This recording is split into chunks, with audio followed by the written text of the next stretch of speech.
The following is a special presentation of the National Lacrosse League. Last season, the San Diego Seals took 2 of 3 regular season games from Calgary. But in the first round of the playoffs, the Roughnecks beat the Seals on San Diego's home floor. Calgary then swept through the playoffs to win the National Lacrosse League Championship. It's an early season contest between the defending champs and a division rival as the Seals host the Roughnecks next on BR Live.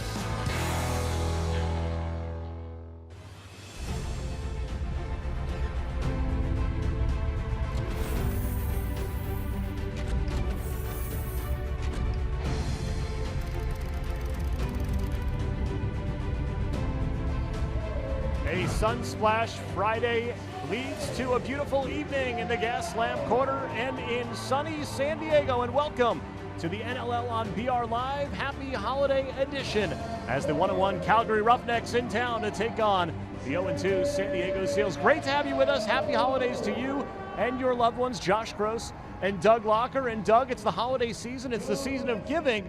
But between these teams, it's maybe the season of giving an extra shove or push in this matchup in the West. It's turned into a great rivalry with only 1 year of existence, but the Seals were fortunate to go 2-1 against the Roughnecks in the regular season. Roughnecks had the better of the deal in the postseason, and here we are again, 2019-2020. In that postseason game, it was what else in the National Lacrosse League? A 1-goal game, ultimately won by Calgary right here on this home floor. Heartbreaking loss for the Seals after finishing second behind the Saskatchewan Rush in the Western Division a year ago. But this one was tight from start to finish, but at the end, it was the Roughnecks coming out with the 12-11 victory. The hugs between the goaltenders, and that's one goaltender who mentored the other in their time together with the Roughnecks. Frank Chiliano, one of 5 San Diego Seals who once called Calgary home. For the Roughnecks, as we talk about scoring, there's no Dane Dobbie, game 2 of 6 of his suspension. So what else does Calgary have? Well, Calgary's got a lot of weapons. They've got Curtis Dixon for one, and then they're getting great performances so far by the rookie Marshall King, and of course his brother Jesse on the other side. For San Diego, no Austin Stotts, so you don't have the MVP in Dobbie, you don't have the reigning Rookie of the Year in Austin Stotts, and Casey Jackson came out of nowhere last year to lead San Diego with 37 goals. Obviously 2 huge losses for the Seals offense, but Wes Berg has been fantastic so far in the first 2 games for San Diego. Looking forward to this one. 2 of the most dynamic right-handed forwards in the NLL in action here tonight. The face-off is right around the corner. Calgary, San Diego, next on BR Live.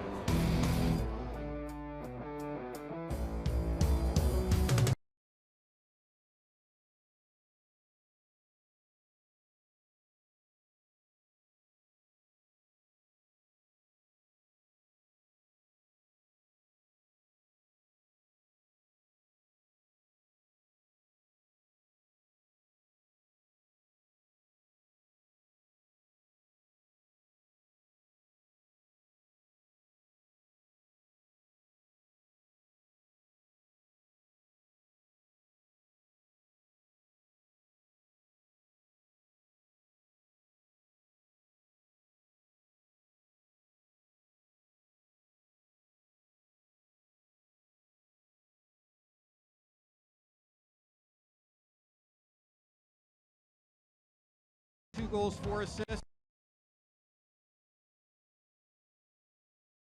The Roughnecks. King and King on there are older and younger brothers. The Dixons, Hayden Dixon making his NLL debut, no relation to the Roughnecks' leading goal scorer. For San Diego, it's been Wes Berg and Wes Berg some more. It's been the Wes Berg show. 4 goals last week, 6 goals on the season.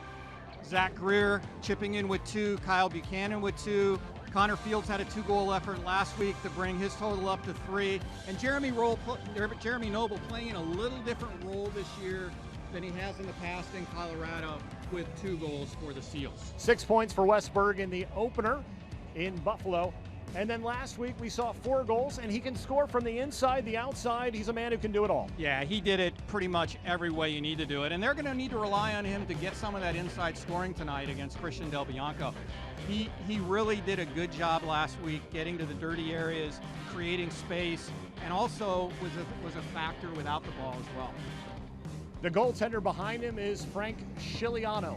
And for Scigliano, I mean, March of last year, he was leading the league in save percentage, faded a little bit in the end, and the man who really stepped up at the end was Christian Del Bianco, who actually went 4-0 in the postseason, including a win against the San Diego Seals. Yeah, Del Bianco was fantastic a year ago, and he's picked right up where he left off this season.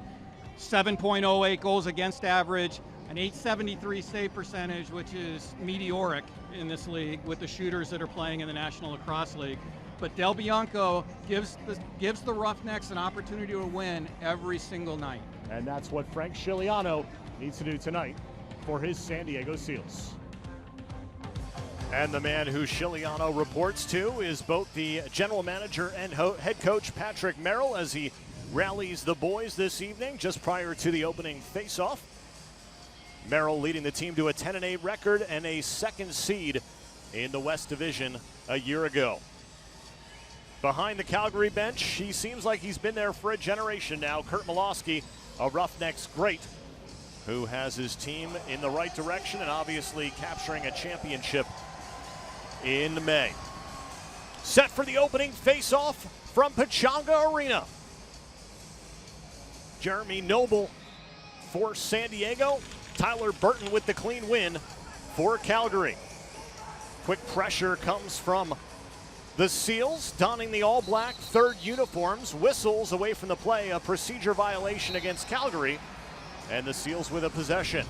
Calgary in their road whites, black shorts, and a turnover out of the stick of Cam Holding. It comes free to Reese Callies. And Josh, one thing that'll be really important to watch early in this game is the starts that both teams get off to. San Diego's had a tough opening to games, being outscored 6-1 so far this season, where the Roughnecks have started fast, outscoring their opponents 8-3. Pass from Taylor sails wide. And 3 possessions, 3 turnovers as Brody Merrill, the Seals captain, takes it across the timeline.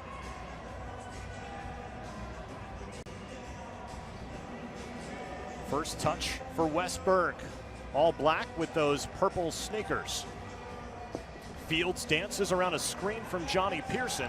Switch comes defensively, and a penalty coming against San Diego.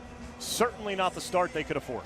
No, just when we talk about making sure you get off to a good start, going to the penalty kill right away is not something that you want to do, especially taking it in the offensive end. Johnny Pearson, the guilty party, played 10 games a year ago until, like we said, that injury that sidelined him. So let's take a look at the power play units and the penalty kills. San Diego is 57% on the penalty kill. The Roughnecks are about 36% on the power play. 2-minute roughing on Pearson. Behind the back to Dixon now. Pressure up top, Merrill sliding, Gobrecht. Shot saved by Scigliano, his first. Fresh shot clock for the Roughnecks to work with. Pearson 8 penalty minutes in his rookie campaign. Fake, Marshall King running the point. Dixon, stick move, shot, good split save by the Seals goaltender. Gobrecht pressured behind the play. He leaves ahead to the rookie Matt Sykes, who gets lit up by Reese Callies and all 6'7", 241 pounds of the second-year defender. And if you're Matt Sykes, you don't want to see the ball on the ground bouncing around aimlessly at center with a guy barreling down on you. First 2 minutes of the game, 4 combined turnovers, nearly a fifth. Dixon behind the back, shot Marshall King. Was it deflected by a Seals defender? It was off Sykes, says the official. And a new shot clock with 53 seconds remaining on the penalty. Inside, King, kicked away by Scigliano. Dan Taylor looking for the ball in the corner. It squirts out to Jesse King.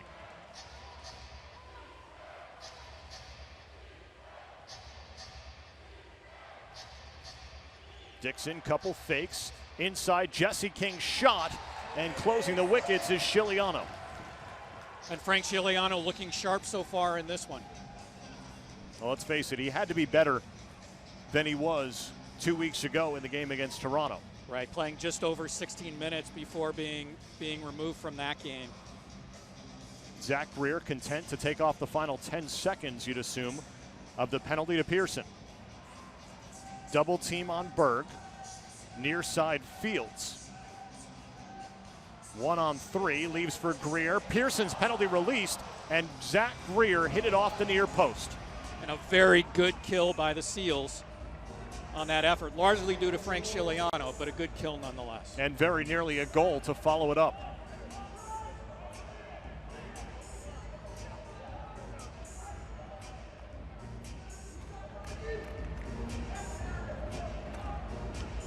Stutter step Jesse King. He loses it, and Drew Belgrave with the high stepping down the field. Brief 3-on-2 developing for San Diego. Nothing there. Reinhold was looking in the direction of Mikey Schlosser, activated last night from the practice squad. He couldn't catch, and back come the Roughnecks. And Schlosser playing his first game in about a year in the NLL, played last December in his game for San Diego. He played in the first ever game for the Seals, a 17-12 win in Colorado 3 days before Christmas. Wide for Shane Simpson. He couldn't handle. Back the other way, Mark Glissini. Numbers for San Diego, 3-on-2. Glissini with a shot, and Eli Salama just took it right out of the air. And Eli Salama was so impressive a week ago in that game against Colorado. Saw he won over a lot of fans for the home crowd. Inside tight, Hayden Dixon cuts in, bounce shot goal, his first in the National Lacrosse League. Didn't take Hayden Dixon long to get his first marker in his NLL career. Nice little pump fake, you'll see it on the replay. Good little pump fake coming across the middle, bounces it by Siciliano. The 19-year-old from Delta, British Columbia. Stick fakes, twister, far side. Nothing that Siciliano could do.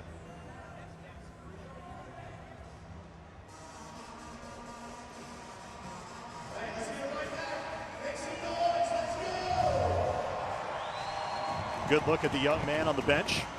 Always love to see guys with their first goals talking about it, telling guys what they did. And Hayden Dixon's a great young lacrosse player, splitting his time last year between Delta and Coquitlam, but put up 50 goals in the junior league last year. Salama trots off and leaves for the offense. Little hidden ball trick, nobody bites. The goal scorer, Hayden Dixon. On the wheel comes Marshall King. Far side bounce shot, Dane Taylor. And Frank Siciliano off his chest. Curtis Manning, credit for an assist on the Dixon goal at 4 minutes and 37 seconds.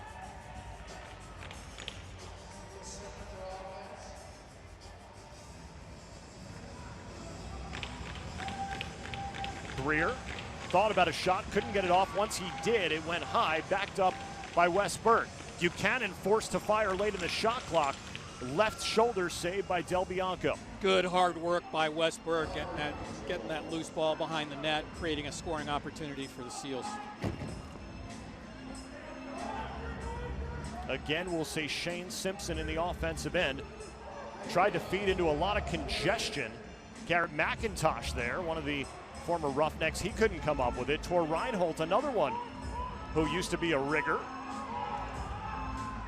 7 bodies looking for a piece of rubber. And Brody Merrill, who seemingly always comes up with it, does on this occasion as well. Ball seems to always find its way into Brody Merrill's stick. Really does. You know, last season he had 123 loose balls. That was a career low, tied for a career low for him. It's amazing how many players never get there, most of them. Pearson takes a shot. That's denied. It was deflected. Don't know if it was a Seals player or Roughneck player. 2 seconds, 1, and that one Salama gets in the way of. A shot clock violation against San Diego, which will bring us 2-hour first break. Christian Del Bianco has faced a couple shots. Johnny Pearson, in his return, has served a 2-minute minor.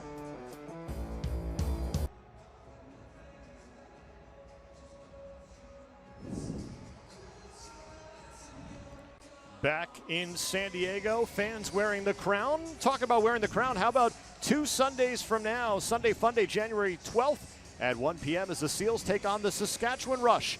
Tickets are on sale now at sealslax.com. And a rare Sunday afternoon matchup in the National Lacrosse League here in San Diego. Great opportunity for those looking for maybe a couple of beverages on a Sunday, and for families as well. It's going to be a festive atmosphere, a carnival-like atmosphere outside leading into the game day.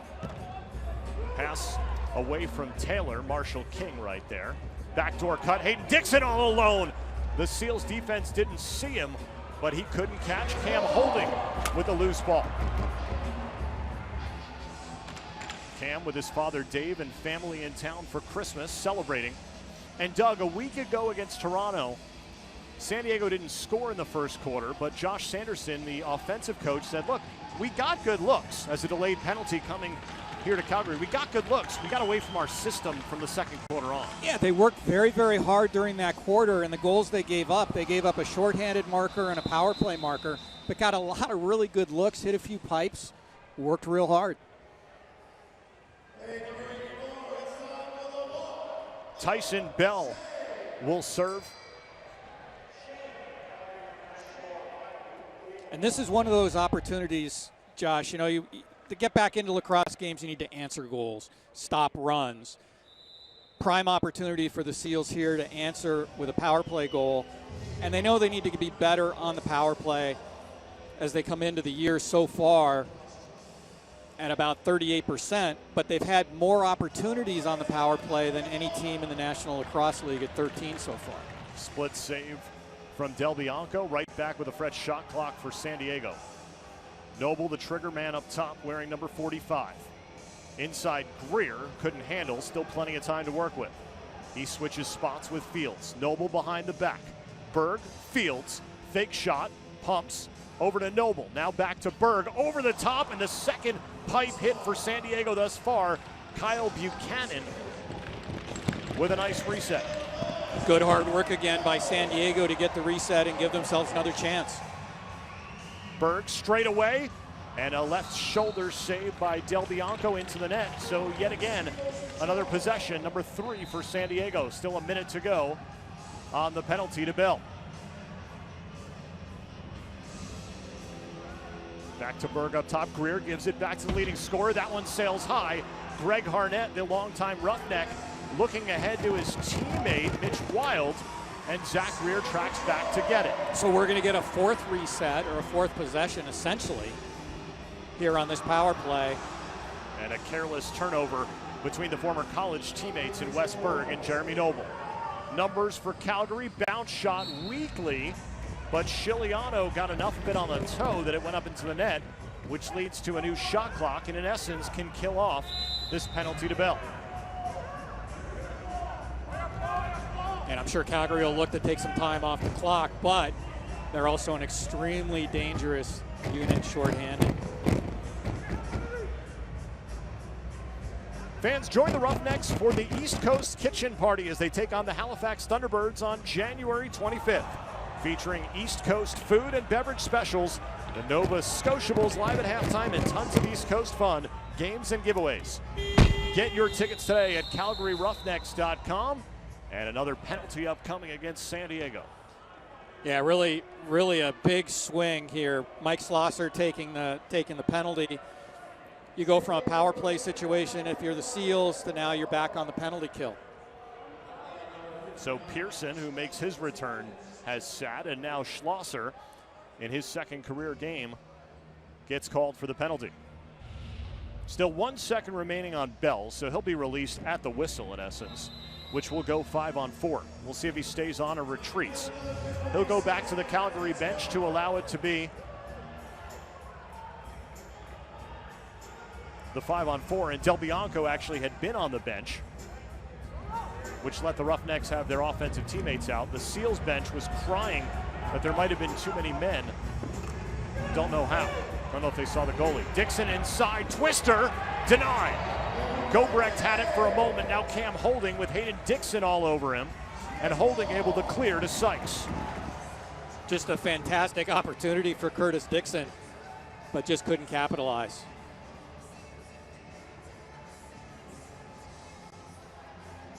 So 10 minutes in, a couple penalties on San Diego. They've killed one of them so far. They've hit 2 pipes. And again, carryover from what we talked about earlier. I mean, they're working hard. Speaking of hard work, how about Johnny Pearson? Welcome back, Johnny Pearson. He makes up for the penalty minutes ago with a goal for Pearson. And a huge shorthanded marker for Johnny Pearson. Welcome to 2019-2020. See him just slip along the backside, kind of confuse Callies and Courier. For the Seals, the team's first shorthanded goal of the season. And it couldn't come at a better time. Huge time for San Diego. Again, stops the run, but also a shorthanded marker always puts life into your team. Face-off won by Tyler Burton, a 4-time NLL champion. First with Rochester, and then a season ago in Alberta. Triggerman King, that shot is wide. Skying for it, King gets it over the stick of Glacini. Time, space, shot from Taylor. And Chiliano made that one a little slow back up to his feet as he repositions the pipes. Tor Reinhold pressured, and an 8-second violation against the Seals that was forced by Curtis Dixon.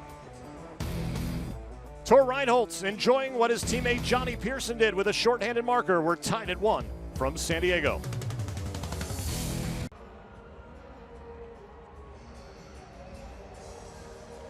First quarter in this holiday edition from San Diego. Calgary and the Seals tied up at 1. Next Saturday, the NLL Game of the Week moves to Colorado as the Mammoth takes on Mitch Jones and the Warriors in a West Division matchup. Catch all the action on BR Live, Twitter, and Facebook next Saturday, starting with NLL Game Day Live at 9 p.m. Eastern Time. The assists on the Pearson goal credited to Fields and Buchanan as Curtis Dixon gets set aside. Back checking from Calgary, it will lead to a penalty. A slash on Dixon. So another power play opportunity for the Seals. And as we look at scores, how about the out-of-town scoreboard with New England by 10 over the New York Riptide? Yeah, that's an impressive win for a very impressive Calgary number 17, a 2-minute minor slashing. So the back checking had worked beautifully for Calgary until that. A little bit high from Curtis Dixon. He couldn't believe the call, and San Diego, which got 4 possessions on that power play on 3 resets, will get another chance. Well, and you and I talked about it earlier today. Super important for San Diego to capitalize on the opportunities. We knew Calgary took a lot of penalties, at least have so far this season. And they need to capitalize on those opportunities when they get them. Mikey Schlosser released from the box, so now a power play for San Diego. Noble's shot is wide. Connor Fields looking for it, just 2 seconds to shoot. And a shot clock violation. In that game, by the way, the 21-11 final, Callum Crawford with 5 goals and 9 assists. If you want to talk about a guy that's on fire right now, look no farther than Callum Crawford. Well, he did it all last season and picking up right where he left off. Taylor killing time. Low angle shot that the Seals defense looks to force every time down. Mark Glacini, the product out of Yale. And when you look at his accolades, he won 4 awards at Yale, all about heart, teamwork, inspiration, fitness, the list goes on.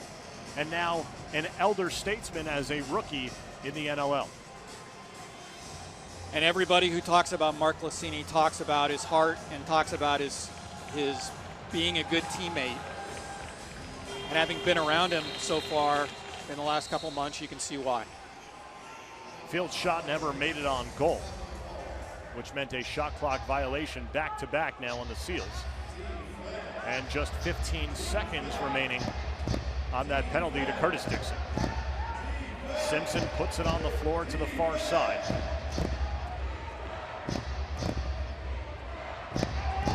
Taylor picked up by Mike Carnegie. And Carnegie, 12 years in the league, all with Calgary as Dixon's penalty is released.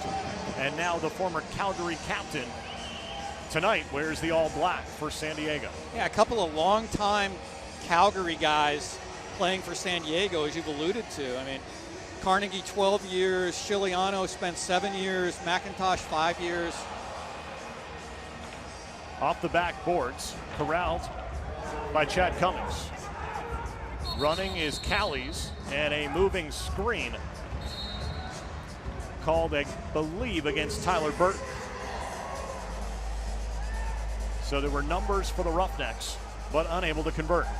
Inside a minute to go, first quarter. Fields around his man and stepped in the crease. Pressure defense put on by the 11th year man in Curtis Manning. Mitch Wild ahead of the pack, shot, score. Jesse King, fastest to the ball, takes the feed, buries 5-hole from Mitch Wild, 2-1 Roughnecks.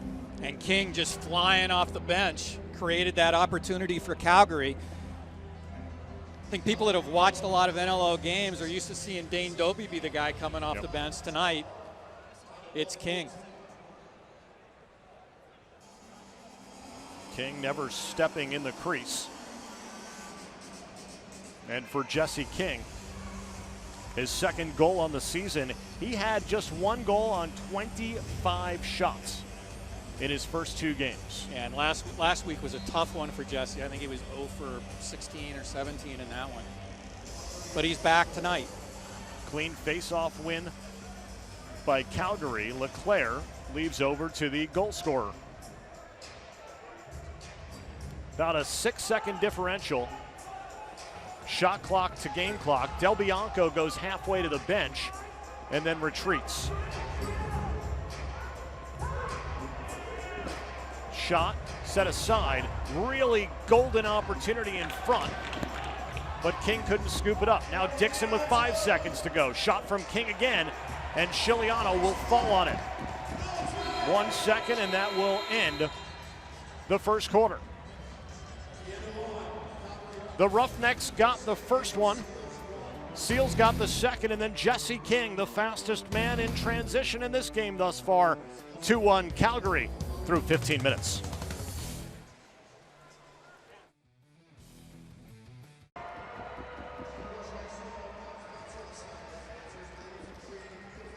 Back inside beautiful Pechanga Arena. Calgary Roughnecks and San Diego Seals 2-1 in favor of the visitors. Watch all the action from around the National Lacrosse League this season on BR Live.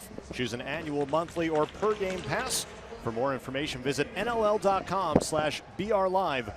If you're a fan of that man, Kurt Malosky, Patrick Merrill, or their squads. Gobrecht will take the second quarter face-off for San Diego. And Tyler Burton has taken them all thus far for Calgary. Pressure on Callies, ball down on the turf. Mikey Schlosser looking for it. He ends up with a little bit of rug burn, but controlled by Curtis Manning. And an 8-second violation ensues against Calgary. You don't see many of those, and we've seen 2 already tonight. That's right. Also always interests me when you watch the arm of an official, how quickly they go. And how much they're using the shot clock. Laser beam from Greer. Del Bianco closed up. Yeah, it got behind Christian Del Bianco, but didn't have enough English on it to get all the way to the net. There's a player a long time ago in this league, Mike Regan, who believed that he could shoot so hard low to low that he'd actually spin the goaltender's stick to put it in. He could. Yeah, I could in my dreams. He actually could in real life.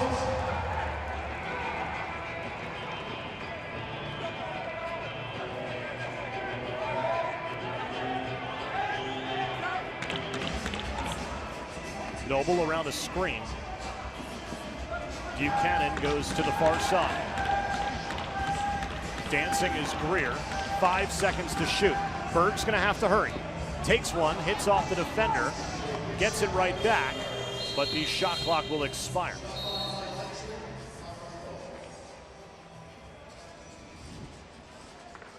So another empty possession for San Diego.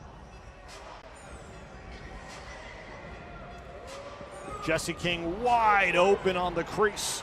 Absolutely naked was the first-year man in his NLL debut, Travis Getz.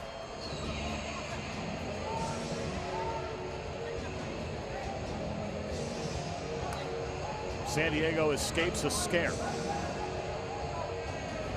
Fields leaves on the wheel for Pearson. Buchanan right back to him. Good ball movement. Noble 12 on the clock. One-on-one, no room to maneuver. Now ducks underneath, inside Noble, and he lost it. And another shot clock violation. First man off the bench was the aforementioned Mark Lucchini. Back with him, Garrett McIntosh, Brody Merrill, and Mike Carnegie.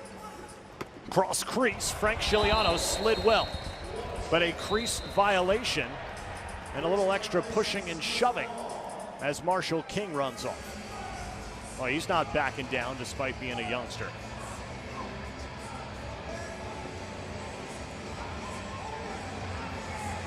Pearson dancing around, and the Seals have gone in that 5-hole a lot of times tonight.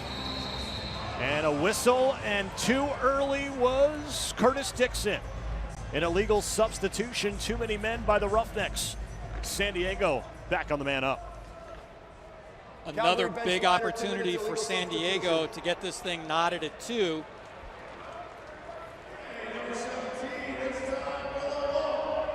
Doug, what's your take on that? If you don't get caught, if it's close, you have a breakaway. You score 40 to 50% of the time in that play. Well, it's a lot harder now to get away with it with 3 officials on the floor because one guy's watching that gate. Yep. But the guy running that gate is also watching the official to see when he looks away to try to cheat him out. Reese Cowley's the in-home player, so he'll serve all bench minors. Berg, happy stick over to Noble. Gets it back at the point. Berg shot, and Del Bianco got just enough of that one. Got it with the butt end.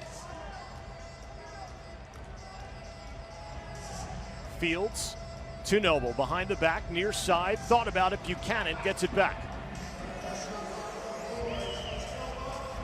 Dive shot, fake. Now he's got to get out of the crease before a shot comes. He does easily as the Seals offense holds up. Noble shoots and scores!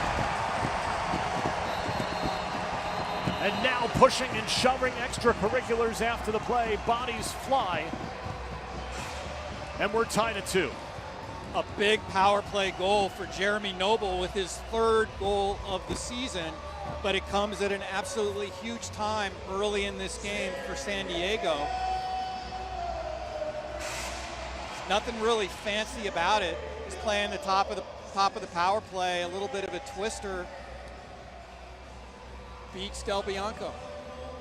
Well, for those who were fans of the Colorado Mammoth, they got used to seeing that for several years after Noble was drafted number 2 overall. He only played half a season as a rookie and still made the all-rookie team and was a Rookie of the Year finalist. The knock on Jeremy Noble throughout his career has been his shooting percentage. When he shoots over the top, he's much more accurate than when he does from the side.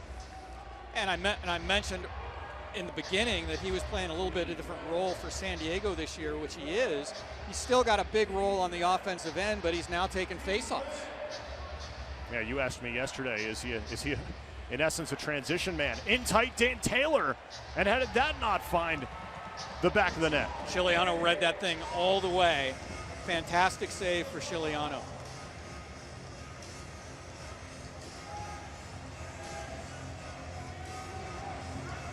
Kyle Buchanan, an assistant captain who the Seals need more out of offensively. Pearson stutter step around the screen, inside, shoots and scores! Pearson set the screen, Greer found an alley and bounced one past Del Bianco. San Diego with the lead. And Johnny Pearson with his 2nd goal of the night. take a look at it here. Pearson sets the screen.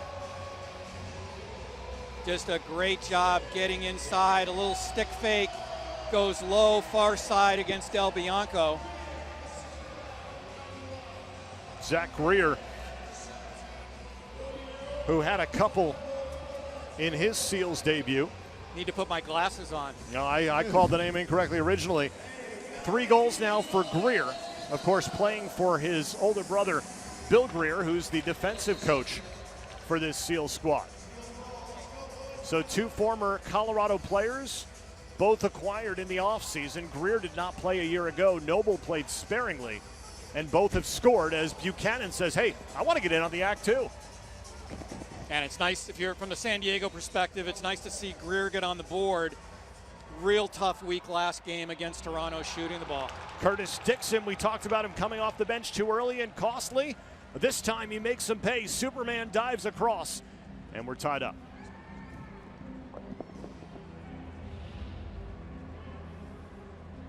Take a look at this one. Courier bringing the ball down.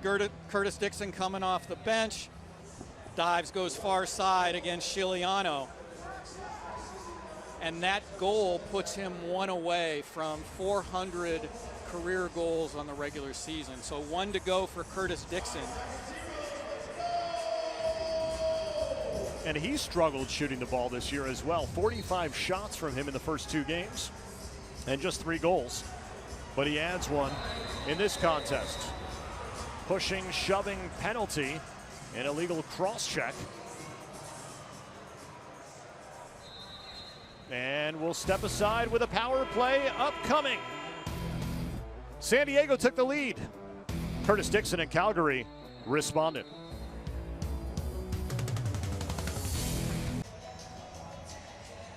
Back at Pechanga Arena in San Diego, 3-3 the score late in the first half. Fans want the best seats in the arena at unbeatable prices. Become a Seals season ticket member and enjoy all the benefits of membership. Tickets start at just $9 per game. Save big on tickets, merchandise, and parking. Visit SealsLax.com to lock in your seats today. And locking in is that Roughnecks power play as Mikey Schlosser in his return to the lineup, now with his second penalty that he's committed in the first half. Frank Chiliano prevents it from crossing the line. Think about a season ticket member as long outlet pass ahead to Brody Merrill, who's got nothing he can do with it. You also get seats to the game in Vegas on February 1st. And most amazingly, tickets to the Rumble on the Runway, a Seals versus Warriors game on the flight line at MCAS Miramar, included in your package. And let's not forget that Vegas game is also Super Bowl weekend in Vegas. Awesome. Absolutely awesome. Greer gives Del Bianco probably his easiest save of the night.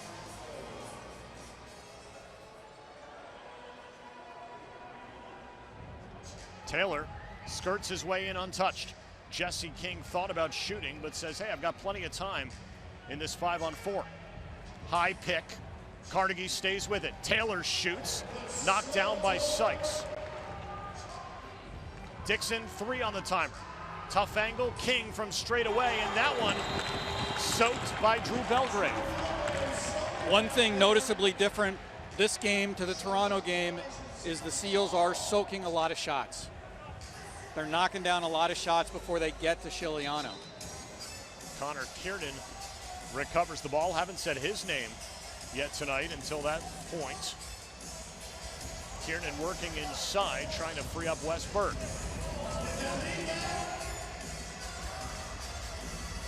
Berg shot. Del Bianco didn't see it to the last moment, and Kiernan there, Johnny on the spot to earn an extra 30. Loses his footing and still manages to make the pass. More importantly, a reset on the penalty kill for the Seals. So power plays have been relatively quiet for both teams here in the first 2 quarters. Schlosser going to come out right now.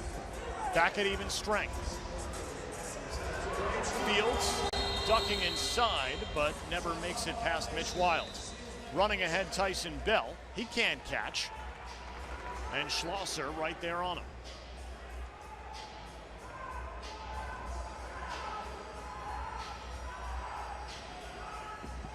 Dan Taylor, time, space, shot Siciliano up into the net. And a reset as we reach the midpoint of quarter number 2. San Diego's got to sort a little bit better defensively there. You don't want Taylor getting into that shooting spot. It was a pretty good look for him.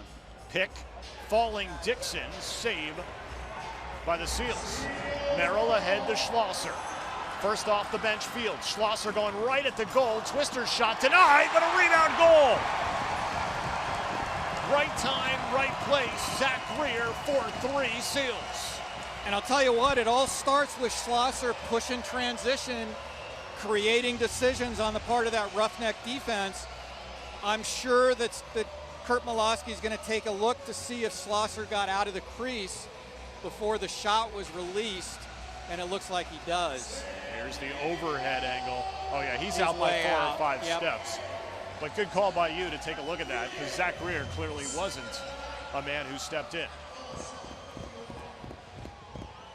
So just 2 shots in transition a week ago. I spoke with assistant captain Cam Holding earlier this week, and he talked about the defensive style and how it sometimes can stunt transition opportunities. But with Mikey Schlosser out there, and while we said it's been a night to forget thus far, what an opportunity there. And he doesn't score, but it ultimately leads to. He sets that whole thing up by, again, creating an opportunity for his transition game, but also forcing the Roughnecks to make a decision defensively. Buchanan high and wide. Good pressure by him applied on Zach Currier. Ball stays in the stick. Connor Kiernan takes one in the mask from Currier. Siciliano off, 6 on 5 will never materialize, but another power play. So penalty after penalty, which is the MO in the early season for Calgary, and the Seals with yet another man-up chance. And Calgary came into this game averaging about 20 minutes a game in penalties. Zach Currier, to give you an idea, 3rd overall pick in 2017. He's been a 2-time All-Pro in his 2 seasons. He was on the All-Rookie team.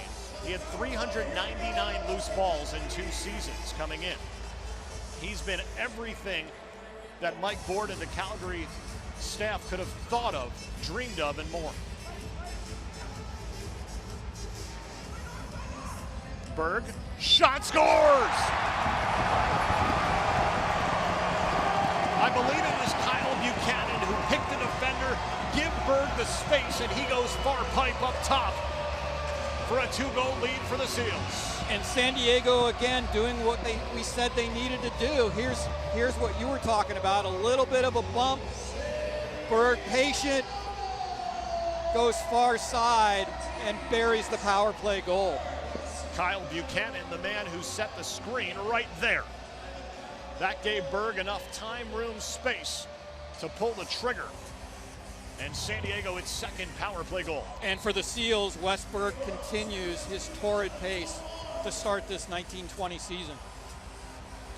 You know, it's interesting because if you think about fans here in San Diego, as Burton comes all the way around to leave for Tyson Bell, Seals fans who were learning the NLL last season, having gotten a team, they knew nothing about Westberg because he didn't play last year. Right. So when the Seals announced they had made a trade for this guy who was, you know, an all-pro player, a top 10 scorer in the league, it was just a name really at that point. Not a name anymore. No, well, a household name maybe. Fields thought about a long bomb, pulls down. Buchanan will take one from the outside, right there with Zach Greer. He couldn't bring it in. And an opportunity the other way. Wild hits off the post. And another illegal substitution. Too many men against Calgary, which means yet another man up for the Seals. The officials are going to talk this one over. I can't imagine how you could overrule it if it's called in real time what the officials saw. No. Let's see if we can listen in. Come down. Come down. Hey. So here, listen to the explanation. Ball's in flight. Guy leaves the bench. Possession is established. The too many men has already occurred. This is the scenario in the case book, not a penalty shot. I get your point, but that's you can't do this now. But the breakaway, that's how it goes. Did they whistle it dead once Siciliano had possession, or was it whistled dead Let's go, boys. when the Roughnecks player still had it in his stick? I think it was whistled dead when the Roughneck player Well, let's take a look at I it. don't know if we're going to get the audio. And if that was that, the ball just triggered in real time. So I'm not sure if that whistle was the real time or on the replay. Either way, Calgary power play. King around a Taylor screen, and Frank Scigliano seeing the ball so much better tonight than he did against the Rock. Oh, and I think one of the other differences is they're playing with a little bit of jump in their step, right? They're playing with a lead for the first time in a while. Breeds the confidence. The longer they can play with that lead, you got to believe the more confidence they're going to get going through this contest.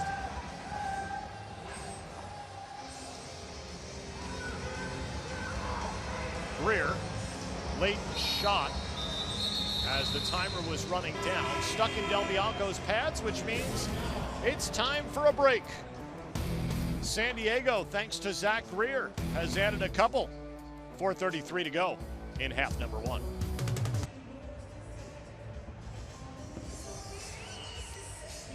Back in America's finest city, 5-3 in favor of the home team. Coming up on NLL at the half, Devin Caney sat down with face-off star Trevor Baptiste to find out what drives his game both on and off the floor.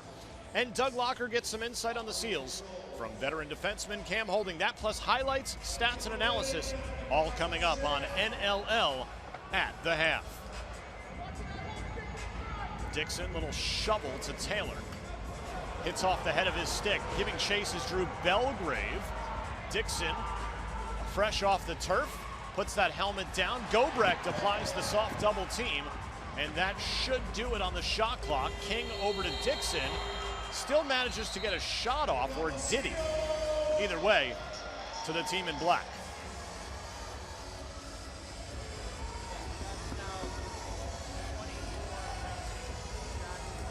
.30 ticks remaining on the in-home penalty, at which point Mikey Schlosser might actually get to see the field. He hasn't done much of that from his penalties and from being the in-home player. Nice play on the backside to free Kyle Buchanan, but unable to beat the 22-year-old.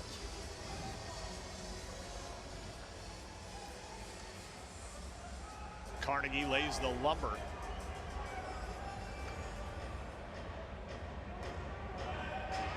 And back at even strength. Cut inside. Denied. Marshall King slip past Garrett McIntosh.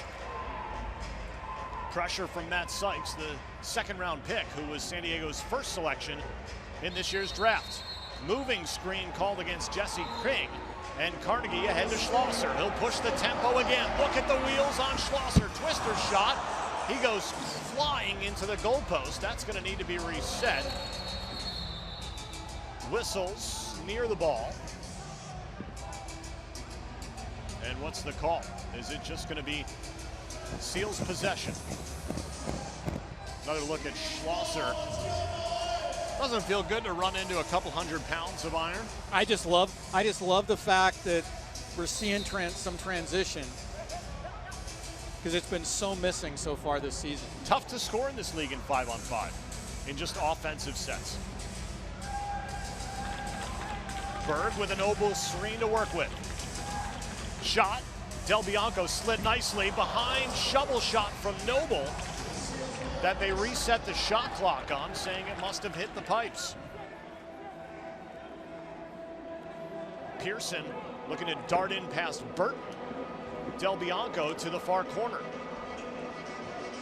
Fields can't handle, and Calgary does. Long strides of Zach Currier as he's met by Reese Callies and ultimately Jesse King. 2 minutes to go in the first half. San Diego with a 2-goal advantage. Josh Gross, Doug Locker with you here from Pechanga Arena. Bomb from the outside from Dixon. There it is. Career goal number 400.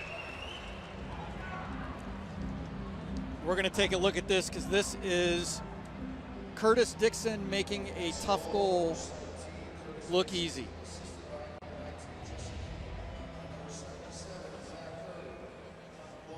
Really just finds time and room. Seals can't get out quickly enough on him. And potentially a screen in front of Scigliano. Very good screen in front. But career goal number 400 for Curtis Dixon, who will certainly be a Hall of Famer at some point. 14 players in NLL history to reach that milestone, and Dixon now has his name in the record books and continuing to climb the ascension of goal leaders. Cam Holding with a head of steam. So all my wife wanted for Christmas was a Roomba to clean the floors. We got 2 kids, she wanted the Roomba. When you get the Roomba, you get an app with it, and you have to put on there a name for your Roomba. Maybe you don't have to, I don't know. But she was playing around with it as Pearson dances and shoots. That one's wide. It comes right back to the shooter where he's checked by Salama and tumbles down to the floor. It might be a push on Calgary and back to San Diego. So she was asking what name it should be, and I said, well, it picks up everything, so does Cam Holding. Maybe it should be called Cam Holding. You did. Which, if it was in Calgary, maybe it should be called Zach Currier. No, she came up with a different name. But Cam Holding was on the list. He was flattered. Berg saw Del Bianco step out to deny the angle. Salama doesn't make the pass ahead to Bell. Instead takes the shot from the outside. Back-to-back markers from 12 to 14 yards. 5-5 the score. And Eli Salama in transition really just pulls up and lets it go. Wes Berg was retreating, and Salama takes advantage of the transition opportunity, puts the brakes on, and lets it go. Salama, his 3rd career goal, 2nd this year. And the first-round draft pick in 2018. Again, around some traffic in front. Well, we knew we'd have a good one tonight, 5-5, nearing the end of the first half. It's shaping up to be a great one. Big smile on the face of the 23-year-old from Coquitlam, British Columbia. And a face-off win to go with it for the visitors.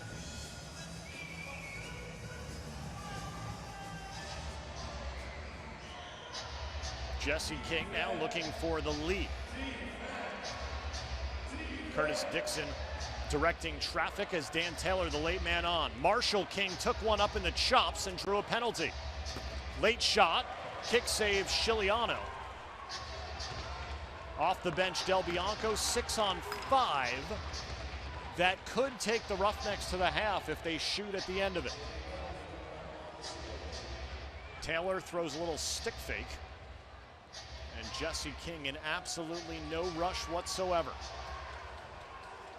Inside, stick fake, shot, scores! Hayden Dixon, his 2nd in his NLL debut in Calgary with 3.6 ticks left in the first half, has the lead. Real pretty goal by Hayden Dixon, who just goes over Chiliano's left shoulder.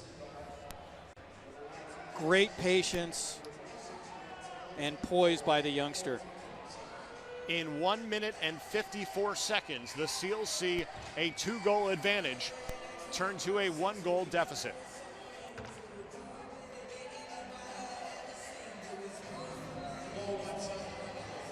Bill Greer directing traffic for his defense. What they're waiting for right now, they're not getting a replay on the screen. And Bill Greer is telling Can the replay McIntosh to back out.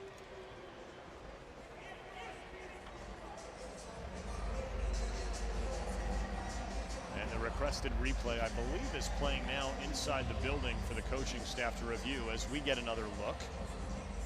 Dixon's left foot is out. And his right foot looks like it's awful close. It's real close. This is one of the tougher angles because you're looking overhead. You can't tell whether the foot's down or up. I believe that should be no goal if a challenge is called by the Seals bench. Patrick Merrill thinks better of it. And halftime awaits. The teams head off to the locker rooms. Tyler Burton sees his team with the lead, thanks to 3 goals in the last 2 minutes of the quarter. Curtis Dixon from the outside, a milestone, career goal number 400.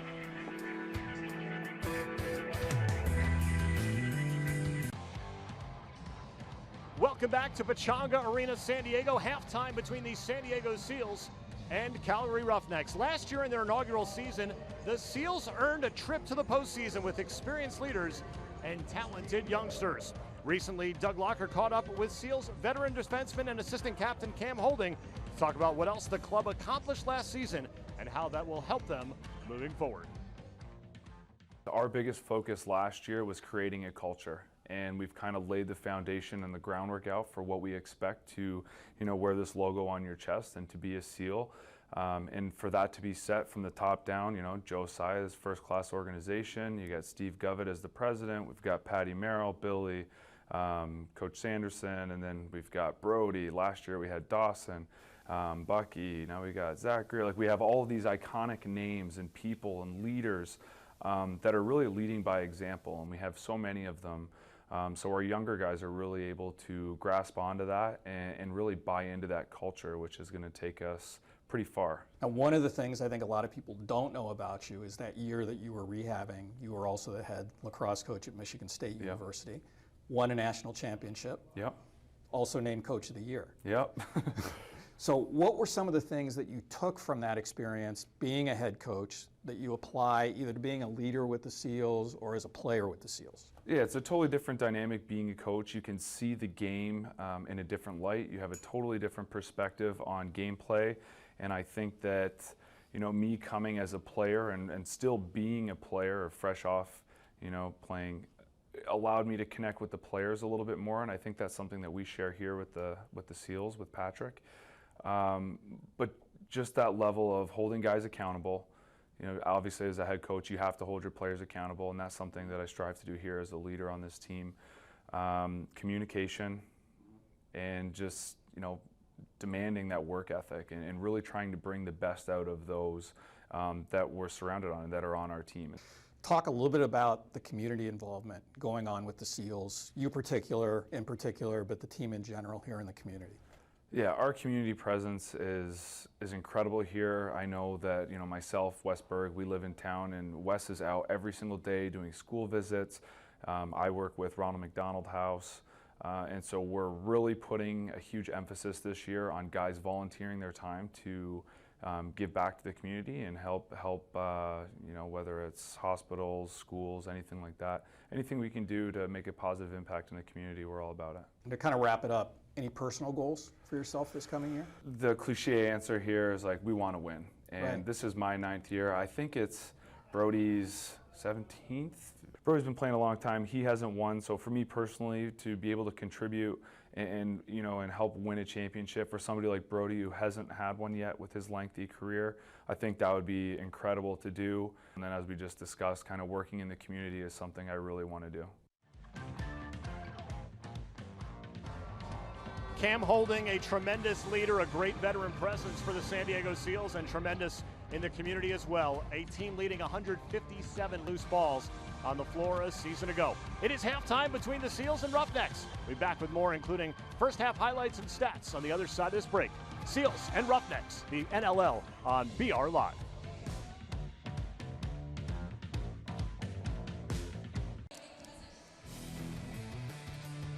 Halftime between the San Diego Seals and Calgary Roughnecks. So look at those halftime stats. 6-5 for Calgary. And face-offs means 5 extra possessions for the visitors. Curtis Dixon with career goal number 400. But before that, it was Hayden Dixon with his first career score in his NLL debut. Rookies struck fast for the Roughnecks for his first goal. Wes Berg continues what he's been doing so well this year. Mentioned Curtis Dixon's 400th. Here's a view of it from that corner angle. The 14th player in NLL history to reach that milestone, and then 3.6 seconds left in the half. Hayden Dixon with his second. Really big goal for Hayden Dixon on the extra attacker, putting the Roughnecks up 6-5, and that's where we stand at the half. Tomorrow night, Trevor Baptiste and the Philadelphia Wings will take on this very Calgary Roughnecks squad at 9:30 p.m. Eastern Time. Only in his second year in the league, Baptiste is already known as one of the most well-known pro lacrosse players in North America. Devin Caney sat down with the face-off star to find out what drives his game both on and off the floor. We're in the club. Good there?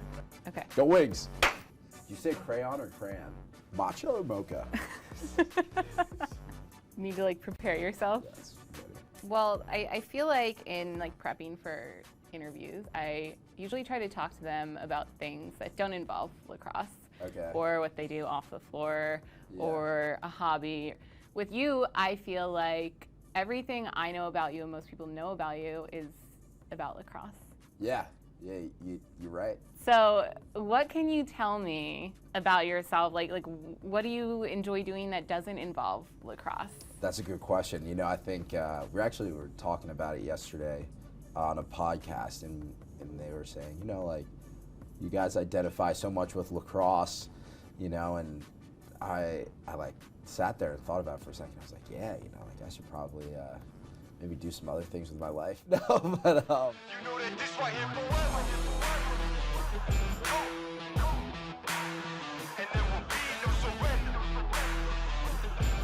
Now allow me to reintroduce myself. What is something that people might not know about you that you wish they did, or wish people identified with you in the sport of lacrosse? So is that like you want like a really deep answer, or you want something? I want whatever answer you want to give. You know, obviously lacrosse has done so much for me, and it's taken me a lot of great places, and has been my occupation for the past year, my sole occupation. So, you know, I'd like to see lacrosse grow more and be a little bit more diverse. It's something that I've always cared about, and something that I'm striving to do more. You know, I'm going to Harlem Lacrosse right after this, and I just like to see the game grow. And then you back up. Don't move. Ready, set, go. And be in all different types of areas of the world. You know, I think it's becoming more accessible. I think it's lacked that. It's still pretty hard. There's still some barriers to entry, but you know, I think with a lot of brands and leagues and people, it's becoming more accessible to all types of players and people and races, which I'm really excited to be a part of, and hoping that I can help that out as well. Right. Most importantly, I just want to go out and have fun with them and really show them that lacrosse is a great opportunity. You know, it's a great opportunity to go to college or even just do something extracurricurricular, make good friendships, great relationships that last a while, and to be healthy. Yeah, keep my elbows inside my knees. Like I said for the 5th time, have fun, you know, because that's what I'm all about. I'm all about having fun, especially on the floor or the field, or when I'm coaching or something like that. If we're not having fun, there's really no reason to be doing it.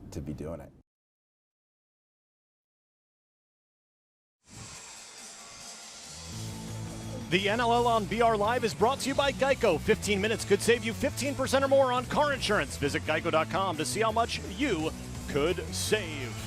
Start of the third quarter. Tyler Burton, Jeremy Noble with the face-off. 6-5 Roughnecks with the lead, thanks to 3 goals in the last 1:56 of quarter number 2. And Burton with the clean win. Up in front, all alone,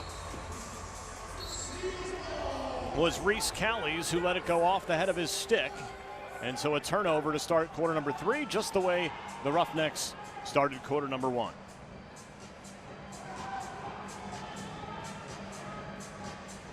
Wes Burke, again playing against his former team. He admitted that, you know, having never been traded before, said that it might be a little bit weird to play against this group of guys who he considers friends and really likes. Fields' bounce shot denied by Del Bianco off the back boards. And up ahead to Zach Currier. Well, and I think it does probably feel a little weird early on. Now it probably feels like no difference between any other game. But early on, I can see that for sure.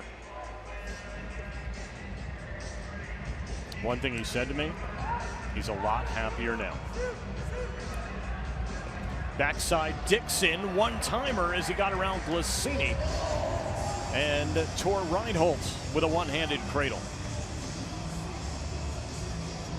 Remember Tor Reinholdt, excuse me, Doug, in the Seals' first ever game, 1-on-3 against the Mammoth defense and fired past Dylan Ward. It was one of those, no, don't shoot it. Oh, okay. Since then, he's pumped the brakes a little bit more in transition.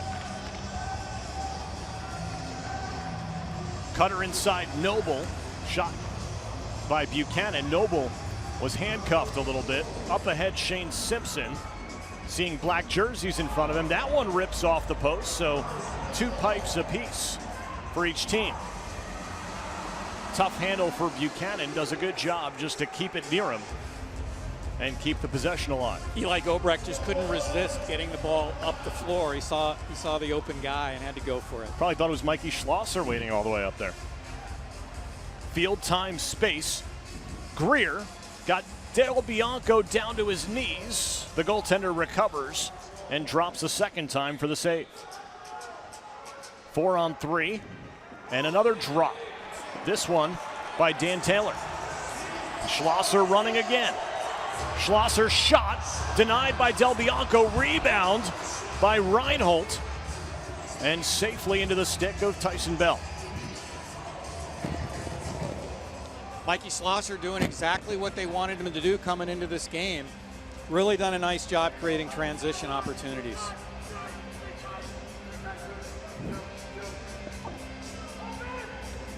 Callie's getting a shift on offense. Dixon getting run into.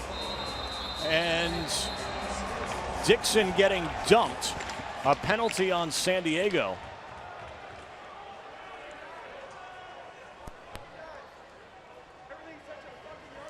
Is that Glissini? Yeah, he gets Dixon up high. And then he gets him then up he gets him again. higher.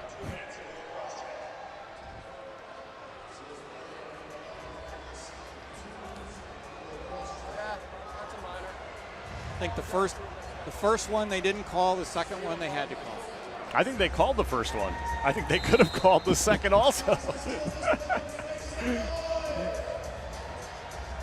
Power play for Calgary. 0 for 2 officially on the man up. Dixon with pressure. Merrill was down on his knees. Ball deflected near boards. Marshall King, who's able to connect with it. King shot, and in traffic, collected by Matt Sykes. Sykes does a great job in that possession. Buchanan taking it, shooting it, denied. And what do you want there, Doug? You want to take time off that penalty kill, or do you want to shoot fading away on the wrong side? I don't know. I thought Buchanan got a pretty good look. He did.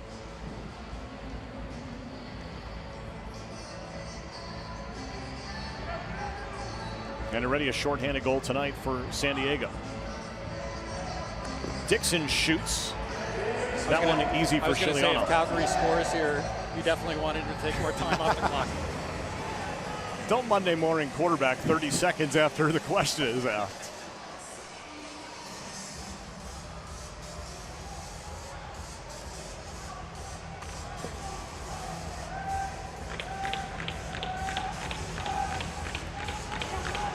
Pearson with 5 to shoot.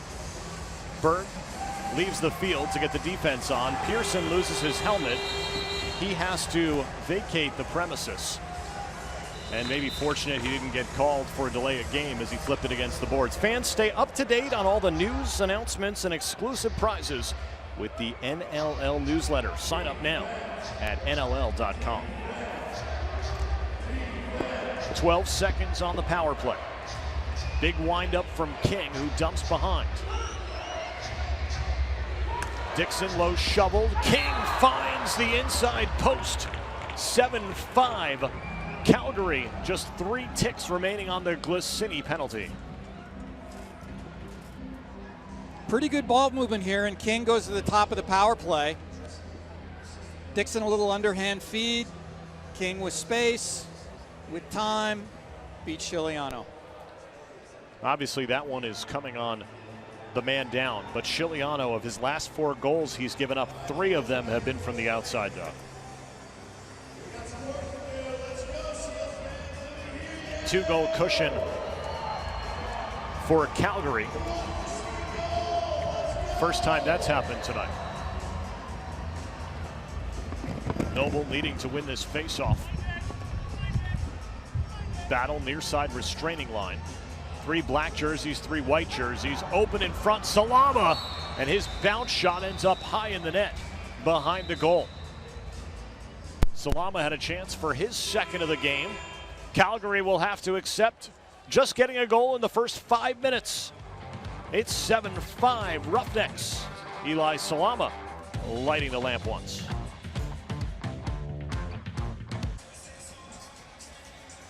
Join the San Diego Seals as they dive into Sin City for a special game on Saturday, February 1st at Orleans Arena in Las Vegas. Select season ticket members get free hotel rooms. Get your tickets now at sealslax.com. Hit hard, party hard, and dive in. Certainly party hard in Las Vegas over the Pro Football Championship weekend. Fields, 2 goals a week ago. And a fresh shot clock. Buchanan got caught between trying to do the dive and passing it. Now pressure on Tyson Bell. And plenty of time for Mitch Wild to bring it across the midfield stripe.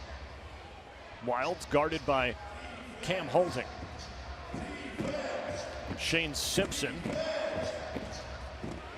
getting some time offensively. Free is Jesse King, good help defense. And as Eli Gobrecht ends up down on the turf, the Seals the beneficiary of an illegal screen call against the Roughnecks. We talked about it earlier. This is, again, one of those moments where the Seals need to stop the run. They need to get on the board, get a good feeling back. You don't want Calgary, if you're San Diego, to get the next goal. One for the Seals, a rare 2 games in 1 weekend, and it happens in the NLL. Open on the crease, Berg, and Del Bianco makes the save. That one got held up in his jersey a bit, but didn't go through. Fantastic save by Christian Del Bianco. It was. So you play 2 games in a weekend. That happens in the NLL. Calgary's doing it tonight and then tomorrow at home. But for San Diego, a rare day in between as a travel day tomorrow up to Vancouver for a Sunday matinee. Marshall King calling for it inside. 2 black jerseys swarm.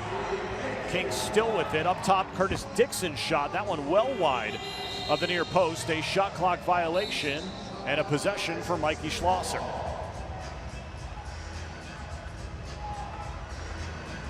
Johnny Pearson got the scoring going for the Seals. Faked the shot, and much like Buchanan did the time before, got caught halfway between. Long outlet leaves Chiliano to vacate his goal.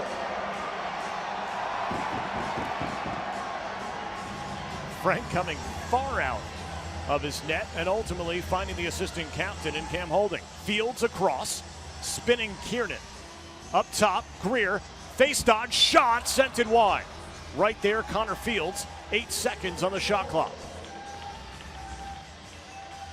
Holding, a run on offense, a twister shot, and nothing doing. I can't remember a single time last season that Frank Chiliano came that far out from his crease. Frankie went for a little jog on that one. Marshall King, I think, fell from his own teammates' feet, and Mike Carnegie dances and toes the crease, stays out of it.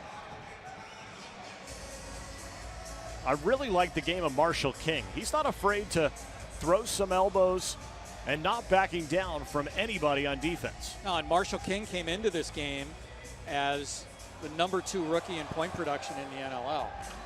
Off to a very good start on his young career. Greer, a laser beam, and Del Bianco has it. Callie's around a screen. He rips one. And a loose ball push called against San Diego, as otherwise Curtis Manning would have had time and space right in front of the netminder. Game tempo, game flow has slowed a little bit here, Doug. Yeah, I think for San Diego, they've resorted to a little more perimeter lately.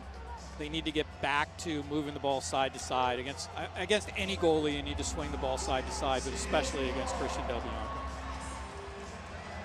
Schlosser runs and ends up hitting a bit of a wall and leaves it behind. So, Doug, what was the best holiday gift you received? It's always close. You know, you get to this age, it's always close.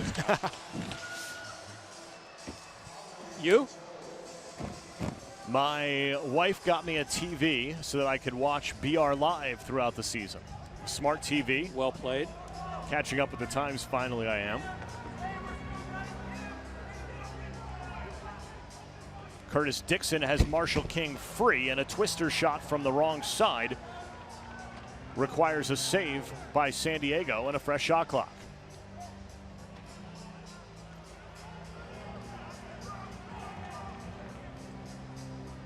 Belgrave trots far out, exchanging places with Mike Carnegie.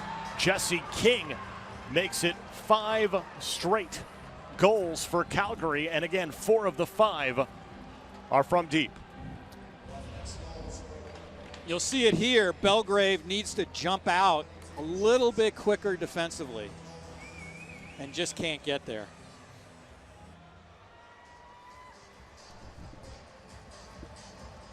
For Jesse King, the 3rd overall pick in the 2015 draft by the Georgia Swarm. He was an all-rookie team player, didn't play in 2017, so this officially his 4th season in the NLL. Last season limited to just 2 games played, as he has a hat trick this evening. He came on strong in the postseason, though, with the 4 games with Calgary. 17 points during that playoff run for the Roughnecks. Big factor for them in that championship. 8-5 Calgary. Hayden Dixon looks for his hat trick and has it, and this might be the hook for Frank Scigliano. Well, let's take a look at this one. Again, Dixon just gets into a good shooting position and goes high far side.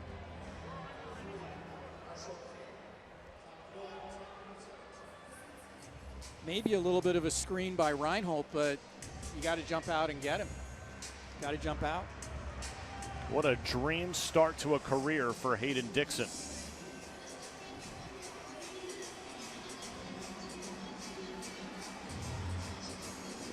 And you think about how many times Curtis Dixon's name has been called in Roughnecks games throughout the years. If they've got another guy with that last name who can put up hat tricks, it's going to be special.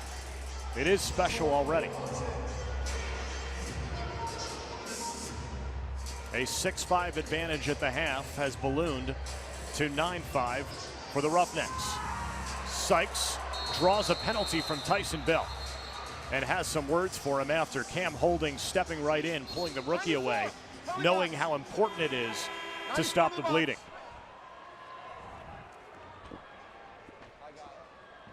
Nine 5 Calgary. A power play upcoming for the home team as Tyson Bell sits for 2.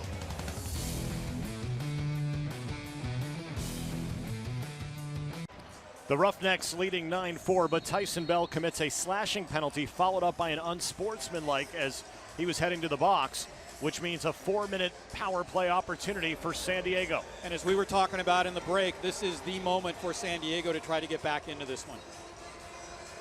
Noble up top. Berg around a screen and a swing of a stick. Greer, shot, scores!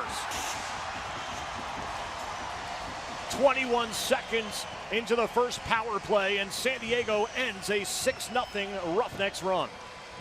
And if you're on that San Diego bench, it's one at a time, and Zach Greer gets one of these on the power play. Very patient, lets it go. He's been very active tonight with his 3rd goal on the power play. Great camera angle from our crew here. Between the elbow and the shin pad, and the veteran, the 33-year-old, brings San Diego within 3. So now the clock will set back to 2 minutes on the penalty. And a whistle, so a procedure, I think, by Garrett McIntosh, if I'm not mistaken, on the line.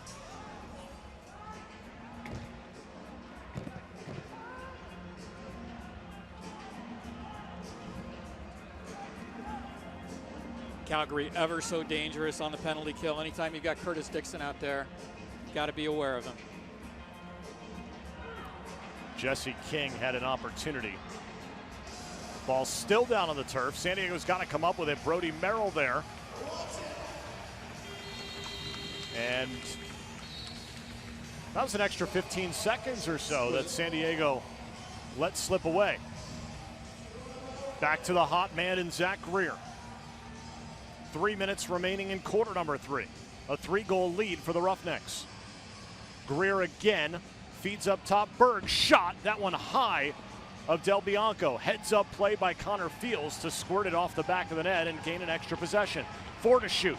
Noble, save, shot, scores! Rebound goal, Wes Berg, San Diego within 2. Just exactly what you needed to happen on that double minor. The Seals convert for 2 power play markers. That one by Wes Berg. We're going to take a look at it here. Just kind of takes it off the rebound. Noble with the shot. Rebound Berg, right place, right time. Puts it over Del Bianco's shoulder. And it's a 9-7 game. Just as the game could have gotten out of hand, San Diego responds. Bell picks up the first penalty. Okay, the second one, inexcusable. Pretty costly. Seals player down on the turf. It is Tor Reinhold, as he'll get checked out by the Seals athletic training staff.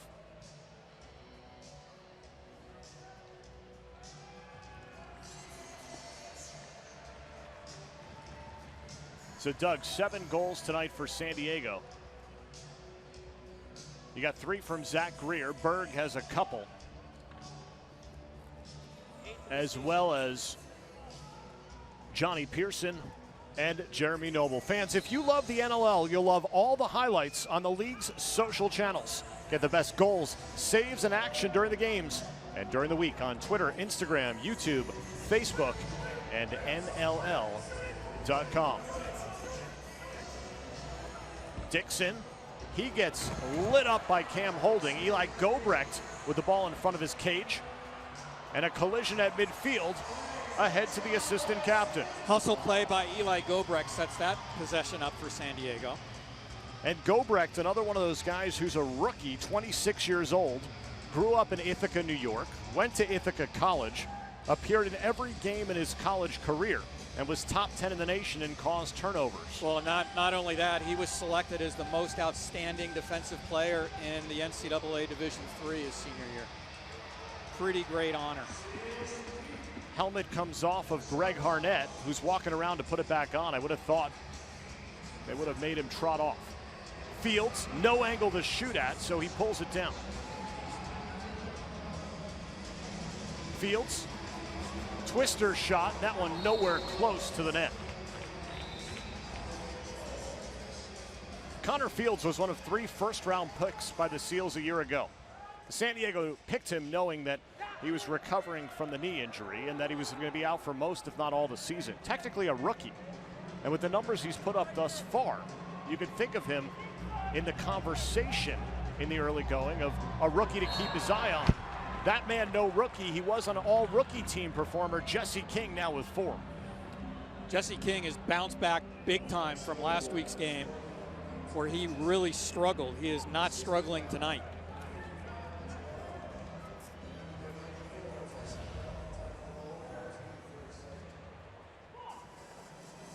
King, very patient, shoots over the defender.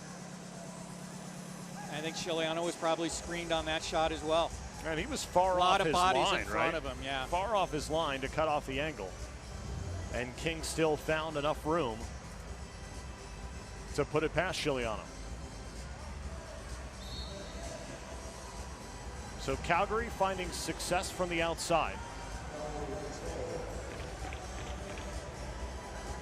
As Zach Currier looks around with a minute to go and a 3-goal cushion.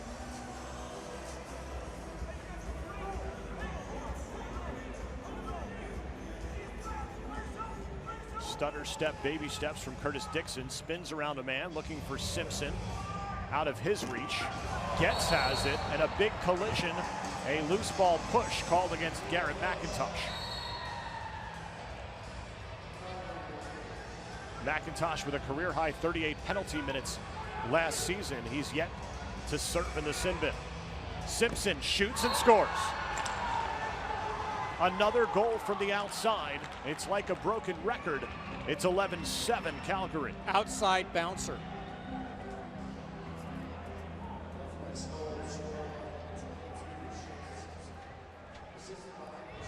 For Simpson, his first goal this year. He had 3 a season ago. Here's a much better look. Simpson just gets to the middle of the floor and bounces it. Again, Chiliano up on his net, up on the crease. He got a piece of it, got but not a piece enough. of it, couldn't squeeze it.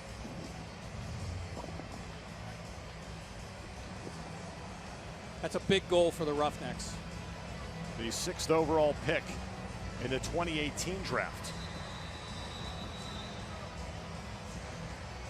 Whistles, Kurt Malawski, the head coach for Calgary, motioning to the officials.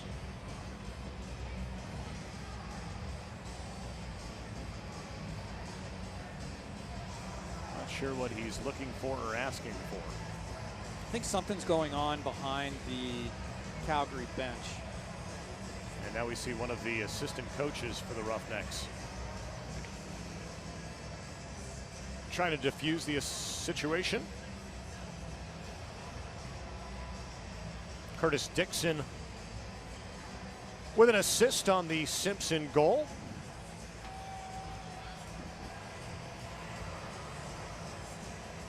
And we're back to the action.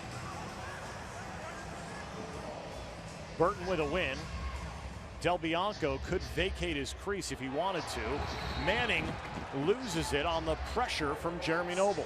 Noble forces the turnover, and now San Diego's going to get the last possession of the quarter with about 18 seconds to go. Chiliano will leave his cage to make it a 6-on-5. Extra attacker for the Seals. 3 lefties, 3 right. Greer clears space. Fields shoots off the post, and Del Bianco falls to cover up. Empty net the other way. They heave down the floor, just off target, and wouldn't have beat the buzzer. A huge third quarter for the visiting Roughnecks. Jesse King, 4 goals tonight. 4-goal lead for Calgary. I thought for sure went right off the arm pad. Touch him, no. Wayne shot up. Didn't even touch him. Bounced right Good out. call on Dixon. Yeah. I'm waiting for the behind the That's what I back. figured. I'm watching him going in, and all of a sudden I see his head snapping. That's a tough one down there. Fourth quarter, trailing by 4 is San Diego. It's been 22-plus minutes without an even strength goal for the hometown team, and now a delayed penalty for the Roughnecks. Pearson, the extra man on for the Seals. Buchanan feeds behind the goal. Ball swinging, skip a man. Buchanan across crease from Kiernan. And a power play opportunity upcoming for the Seals. And San Diego has been very effective on the power play tonight, 4 of 7. That's how they've clawed back into it at one point in the third. Another big moment for them early in the fourth. Clock not yet a factor, but this is an opportunity you've got to capitalize on.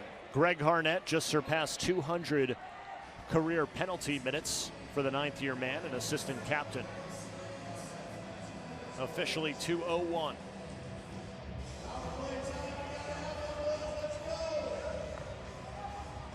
Little duck under and a fresh clock.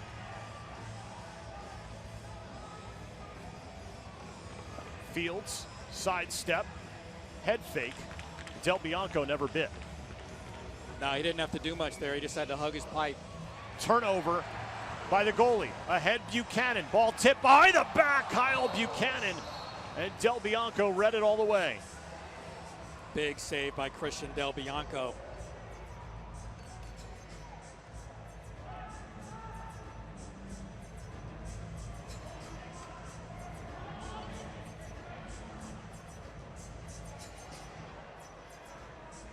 halfway through the penalty on Harnett. San Diego needing a spark. Pick from King. Hayden Dixon falls to the floor. And a 30-second violation.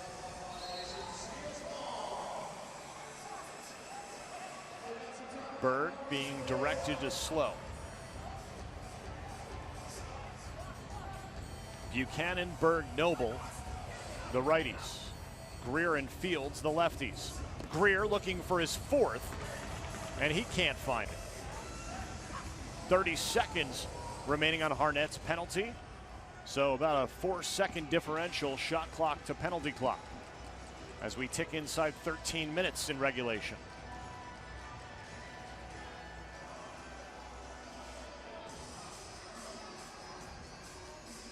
King with the soft double. Pressure from Gobrecht. Dixon ducks underneath, shoots. He beats Siciliano, but sent it wide. Frank lying on the crease. It was loose on the far post, and Drew Belgrave was there defending. Dixon is so creative, does a little head fake, and almost gets Siciliano to bite.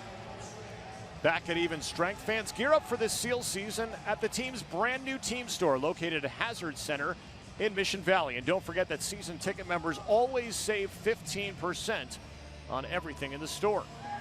Visit sealslacks.com for more information to get geared up today. Greer with a hard swipe at Harnett. The officiating crew said it was clean.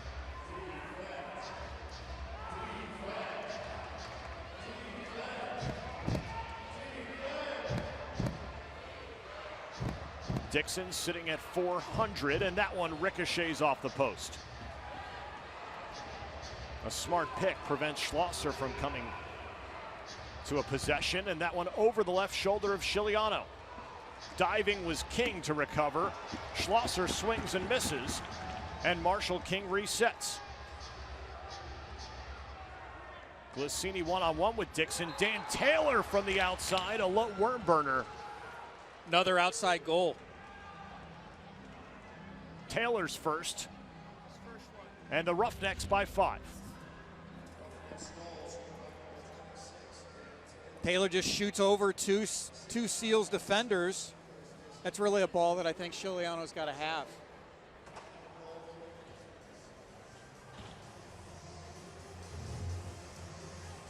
So Taylor's goal puts San Diego in a position where now the clock does start to become a factor with 11:10 to go. They've got to go, and they've got to go relatively quick. Every possession is going to be important.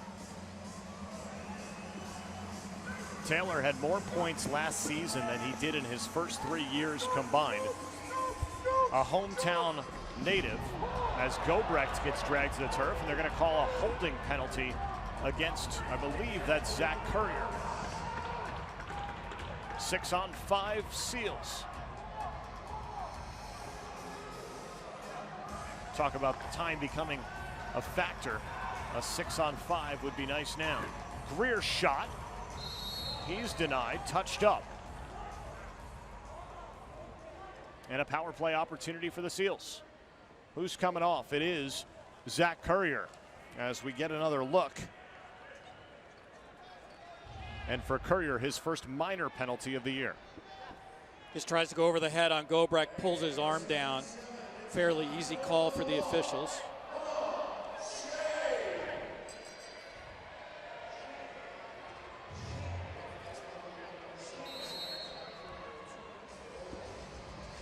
The efficient power play needs to be efficient now. Behind the back, Greer. Fields resets. Greer back to Fields, in front, shot, score. Good little give and go between Fields and Greer. And an all-important power play goal scored by Connor Fields. That one took 15 seconds off the clock. See just a little playing catch, Greer and Fields. Fields is pretty close there to the line. Let's take a look at this one. And paid the price at the end from Curtis Manning. That's clean. Yep. He was out of the crease. And let's not forget that Hayden Dixon goal to make it 6-5 with 3.6 seconds remaining in the first half. That one on the replay appeared to be a goal that, if challenged, might have been overturned. Mikey Schlosser kind of flying through the air there. He's pulling off his best Curtis Dixon impression, I think. Schlosser one-handed cradle. He'll leave for the offense. Reinhold to the bench. Schlosser to the bench. Connor Kierden gets some playing time. Greer one-on-one with Courier, and that bounce shot will bring us to a break. Zach Greer, wearing number 88, sees his team sitting with 8 goals. Back in San Diego, 12-8. Calgary leading in the fourth. The NLL is in action next weekend with 2 games on Saturday. Matt Rambo and the Wings visit Connor Kelly and the Riptide, while Mitch Jones and the Warriors head to Colorado for a face-off with goaltender Dylan Ward. Catch the action on BR Live and the league's Twitter and Facebook accounts. King's shot, another one off the post. And whereas San Diego wasn't loving the iron in the first quarter, since then it's been Calgary that's been denied. No, I think at this stage too, more importantly, it's a reset. A new 30. Gets inside Twister. And off the backboard, Chiliano.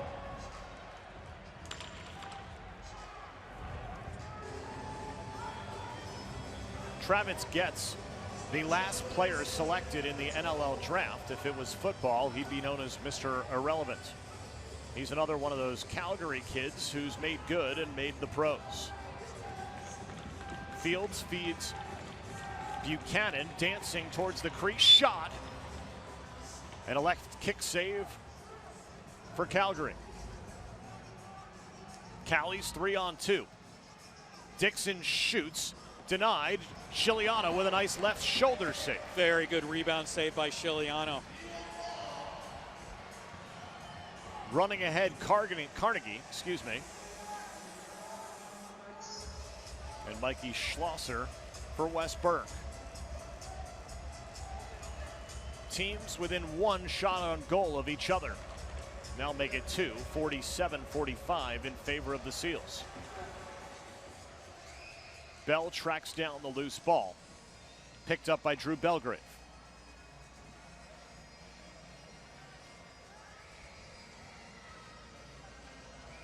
Screen from Getz. Taylor, he's got space. He scored, but wave it off. There was an illegal screen on the far side.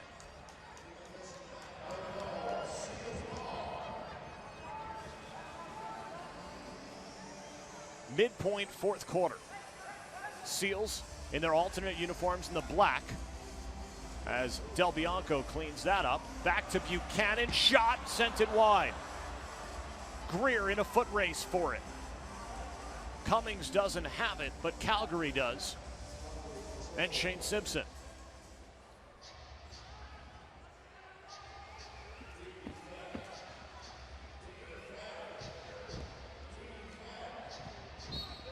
King had 2 defenders pick him up and stepped in. King just ran out of room. Yep. Tor Reinhold falling to the seat of his pants. Got the shot on Cage. And Salama behind to Liam Leclerc. Leclerc, a rookie as well, the 7th overall pick in this past year's draft. So where it seemed like Calgary had veteran after veteran for many years, Mike Board has actually gone much younger, some of it through the draft and some of it guys playing simply based on the necessity of injuries and suspension. No, they've done a very good job retooling that team, even coming off of an NLL championship. Brody Merrill, the captain, to the assistant Buchanan. And Christian Del Bianco just seems hot right now.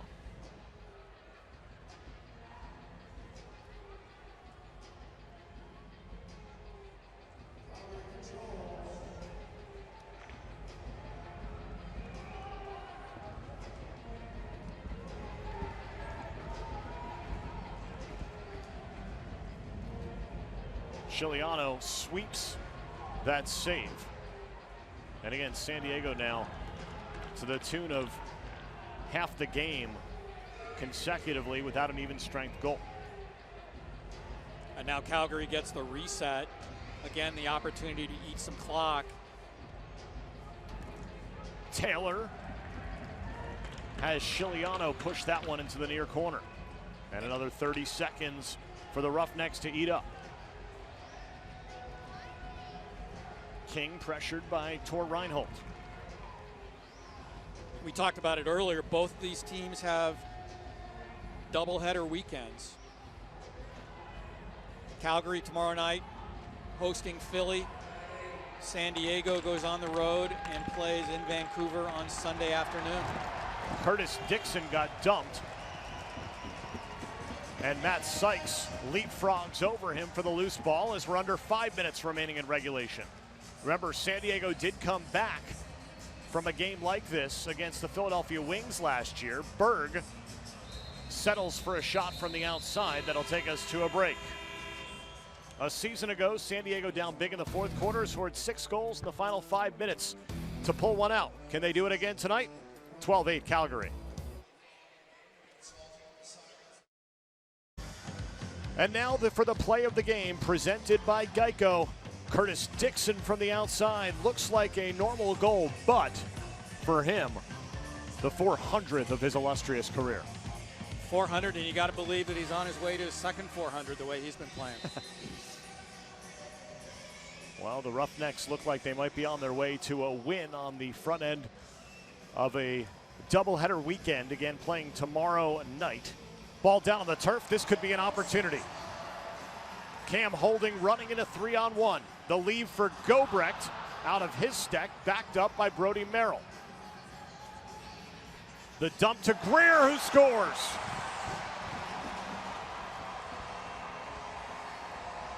The 4th on the night for Zach Greer. And Greer just coming off the bench, kind of waiting for the opportunity. See, Merrill sees him coming off the bench, floats it over the Calgary defenders. Greer finds himself in a great shooting position and blows it by Christian Del Bianco. So 4:23 to go, a three-goal deficit, and the Seals are back in business. And Brody Merrill, 316 career assists. Wow. For a man who plays defense. In front, Courier, he scores. Zach Courier with a big goal. Big goal. The window opens and it shuts.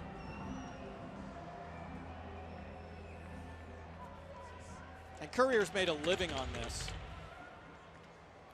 Burton with the flip. Nice little flip by Burton. Patrick Merrill taking a look at it, talking to his coaches. Has the flag in his hand, and there it goes. So we're going to get our first review of the night. It's very close. I think Courier is probably good, but at this point, might as well use the flag. Yeah, you never know. I don't know whether the ball went in cleanly or not. If it didn't go in cleanly, maybe there's an opportunity there on the challenge. But we'll get a number of looks at it. And the officials are mic'd up, so we'll get to hear what Ian Garrison is saying as the crew chief to the replay folks.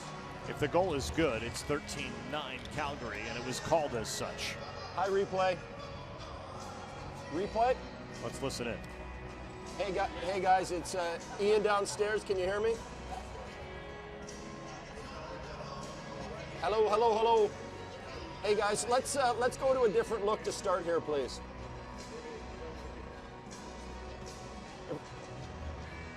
If we got a corner cam would be a good place to start. This look will work. Let's go here. Okay, slow it down and go frame by frame. Slow, stop, and we're just going to keep rolling frame by frame. So no question that he steps in the crease. The question is when. Slower.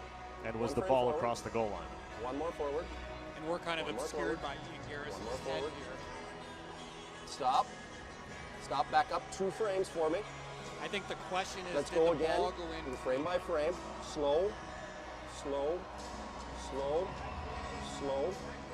I mean, one more. Freeze. I think that's a good goal. And It looks like by the time overhead. that foot makes at this exact moment definitive in time. contact, the net seems I'll to be hold moving. while you do that, And guys. the ball has to be completely across the goal line. This will give us a fairly good idea. That'll be on goal. Are we able to not freeze and flip as we discussed pregame? Okay, that's fine. Keep going. Keep going. Keep going. Back up, back up, back up. I want frame by frame from here. One more. One more. We're just Call going to keep going one at a time, call on the guys. floor is that it's a good goal. Nice so, and slow. as And everyone tracking knows, ball it needs and to be foot. conclusive video evidence to overturn the call. And so far One from more. what we've seen, Josh, I'm not sure we're getting. Okay, let's go for that corner cam look one last time. Yeah, so Ian Garrison wants to see one more angle here. Here's the pass Is from there another Burton. look on this, or are these the only two cameras we have? As we're back to Do we looking not at have a slash cam in that corner?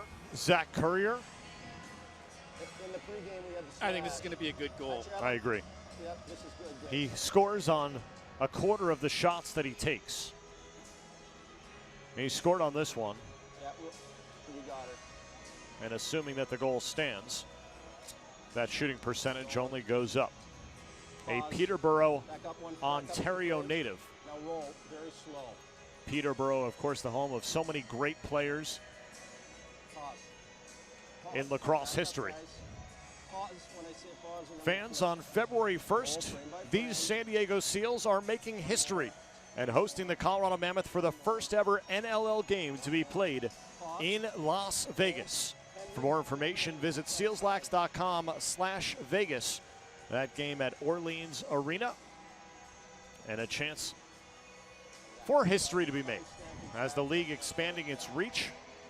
And for San Diegans to get a chance to travel a little bit northeast to a city on a weekend in which the Super Bowl will be played. Well, two great special game opportunities for San Diego fans. You got the Vegas game, which obviously the Super Bowl's a tie-in there. And then you've got the game at Miramar, which will be the first outdoor game. Okay, thanks, guys. In on a league runway. history. Yeah, on a runway. There's a lot of firsts in that game. It's the Yeah. first outdoor game in league history. First game ever on a Marine base in sports history, pro sports history. After video review, the ruling on the field is confirmed. We have a good goal. And I know the officials have been under the gun in terms of the length of time to make these decisions. But in fairness to them, they're trying to get it right. You know, they're trying to make sure they look at every possible angle to make sure they get it right. That took a long time, but it was a big, big goal if it stood. So you prefer the time over a time limit? Well, I think time limit, the issue with a time limit is you're at the mercy to some extent of the video crew in arena. And you can't control that. So if you're the team who's challenging and you're not getting the looks that you need or that the official needs in a specific time, it doesn't work. King, 5 goals tonight. Slips past the defense, 14-9. Calgary will walk out of here with a victory on the front end of a back-to-back weekend. Yeah, and if you're Calgary, you know, you run your record to 2-1, big Western Division victory. If you're San Diego, you're still searching for answers. You're 0-3, and now you've got to go play a very inspired, tough Vancouver Warrior team on Sunday afternoon, sitting at 0-3. Very important game to close out the month of December. Yeah, no question. And the first 2 games of the season for San Diego against North Division teams. Now we're talking about in-division and starting out that in-division schedule with a loss here tonight. Still 3.5 to go. It's still possible, but unlikely.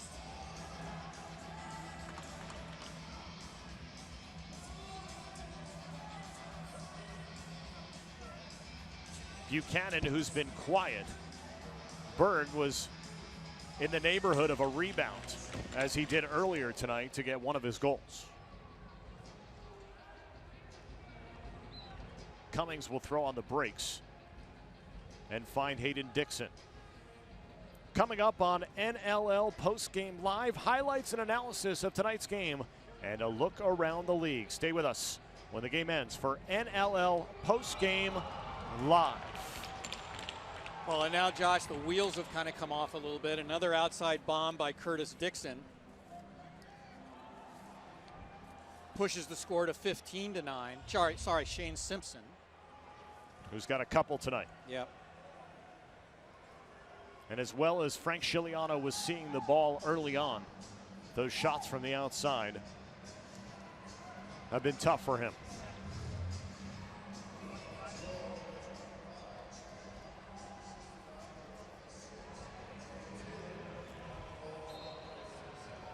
And Simpson has had quietly a very strong game tonight for the Roughnecks.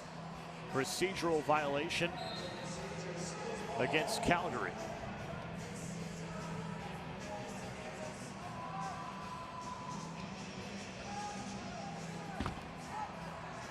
There's another shot from the outside that Greer gets his own rebound.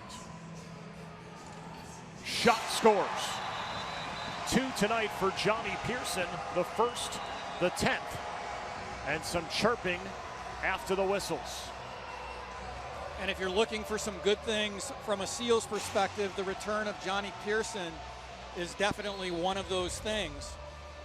Making his first start since March of last year. Pearson's back with a multiple goal effort in his first game. So now 2:30 to go and a 5-goal lead by the Roughnecks. One of the tough things now if you're San Diego is trying to mount a comeback when you're facing one of the league's top faceoff guys, and the Roughnecks have that in Tyler Burton.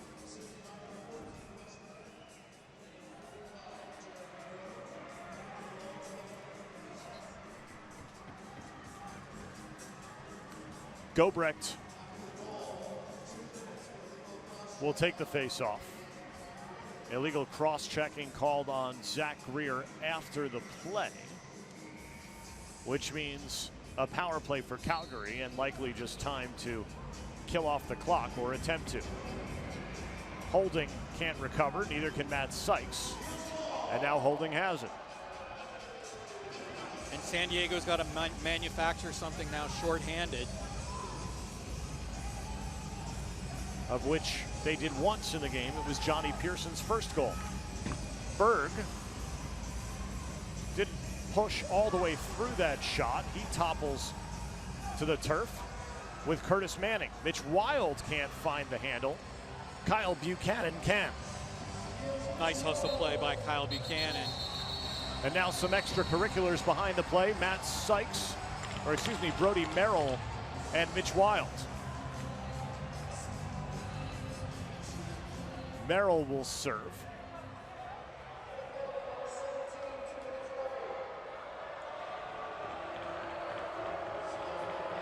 I thought that might have been one of those situations they just say offsetting. I thought they might take them both in that situation, but they didn't. And needless to say, this complicates the comeback attempt for San Diego. Well, 110 seconds to go, of which San Diego will be down at least one man for that time frame, you'd assume. So Greer for another minute, another $1:45 for Brody Merrill, which means his will expire, the game clock will expire prior to his expiring. Goal from Hayden Dixon, give him 4 in his debut. 16-10 Roughnecks. The Roughnecks just waiting until the shot clock was winding down. And then, nice east-west ball movement to Hayden Dixon, standing on the crease and puts it over Scigliano's shoulder. Big night for the rookie. Yeah. Nothing Scigliano could do on that one.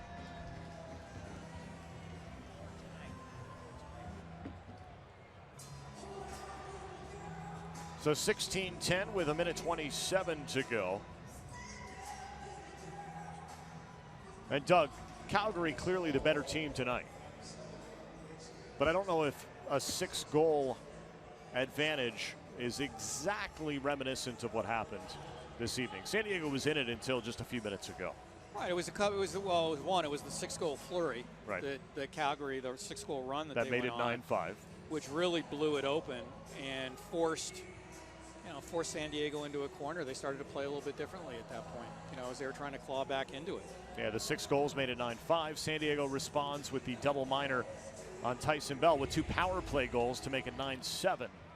And then from there, it was off to the races for the Roughnecks. Yeah, and I know it's a frustrating situation for Patrick Merrill and his staff, being 0-3 to start the year. But in some respects, it's a work in progress. I mean, as we talked about in the opening of the show, no Casey Jackson, your leading scorer. No Austin Stotts. We're getting just an official's review here under 2 minutes. No Austin Stotts. You finally get one of your guys back in Johnny Pearson. He contributed very nicely tonight. So coaches, general managers don't necessarily get into the patience thing, but it is kind of a work in progress at this point. Well, and some of the guys who are not on the roster from last year, that was based on decisions that had to be made, but 6 of the 7 leading goal scorers from last year are either not with San Diego or haven't played a minute as of yet. So it is a different offensive team than it was.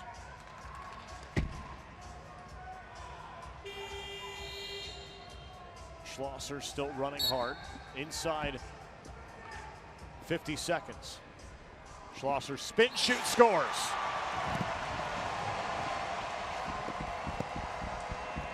For Mikey Schlosser, his first career goal. And it makes it 16-11. And Schlosser's been working hard all night, trying to push transition in the offensive end, really trying to make some things happen. So it's nice to see this happen for him. He's waited a long time for his first NLL goal. Little smooth move, backhander, beats Del Bianco. And a shorthanded goal for San Diego. It's second tonight, second on the season. And I know we were talking about it earlier, but I'm going to go out on the limb and say that he is the first and the only native Californian playing in the National Lacrosse League. So that's nice to see too. And we certainly know with the growth and explosion of the game, there will be more. Absolutely. Jesse King sits with his 5 scores tonight. Guarded by Mikey Schlosser, who just had his first career. Yeah, well, Schlosser scored that goal, and Patrick Merrill gave him the hand he said, just go back out there. Make something happen, kid. 15 ticks to go. Glacini brings it across. Kiernan clears to the far side. Greer takes an outside shot. There's a penalty on Tyson Bell, who will serve. Kyle Buchanan right in the middle of things, protecting his teammates with 1.7 seconds remaining. Bell's got a minor slash. Hey, majors now cause problems. Majors cause problems, so everybody go. You heard that. Great job by the officiating crew. Majors now cause problems, and absolutely right. The game has been decided. Obviously, emotions running high.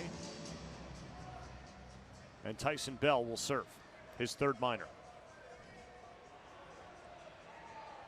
2 minutes slashing. Great job by the officiating crew, to really work with the players that are on the floor in that situation to prevent something from escalating. And I love what the league has done by miking up the officials, not so much even for the replays, but I just love hearing them get in the middle of it right there and share some information as Kyle Buchanan getting a little bit physical at the end of the game.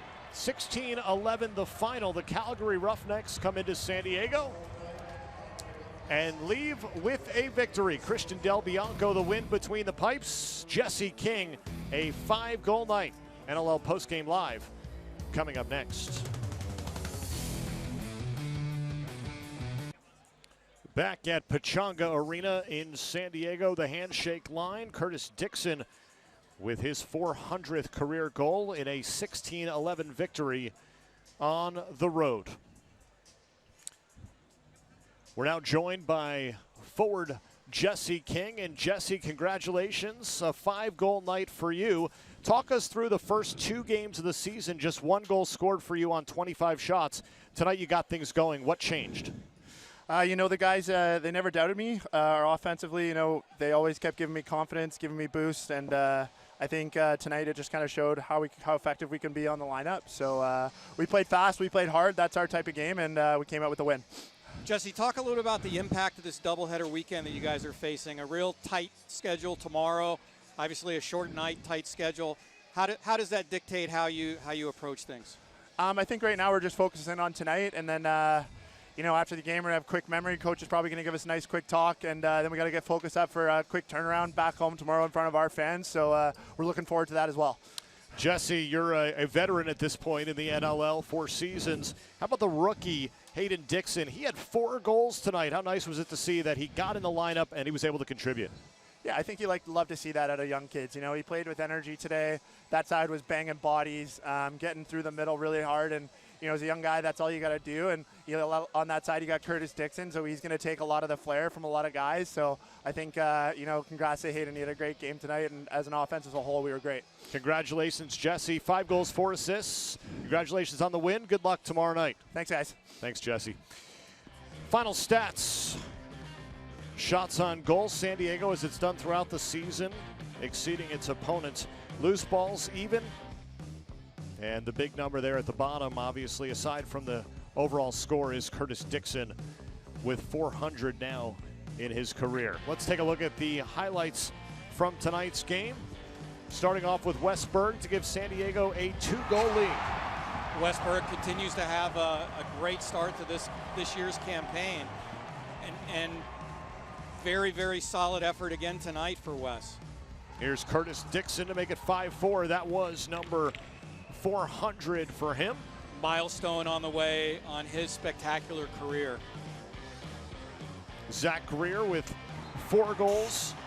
After a slow game 2 weeks ago in Toronto, he was the man with the hot hand tonight. And I thought Greer showed a lot of jump tonight. 4 goals, 3 assists. Jesse King, that was goal number 4 from him, as he would go on to get 1 more. Dan Taylor feeding to King. Quick stick finish over the right shoulder. And a final score of 16-11 Calgary. Visit NLL.com for an all-access pass to the National Lacrosse League and get the latest news, highlights, stories, and more. For Doug Locker, our entire crew, I'm Josh Gross saying so long from San Diego. You've been watching a special holiday edition of the National Lacrosse League on BR Live.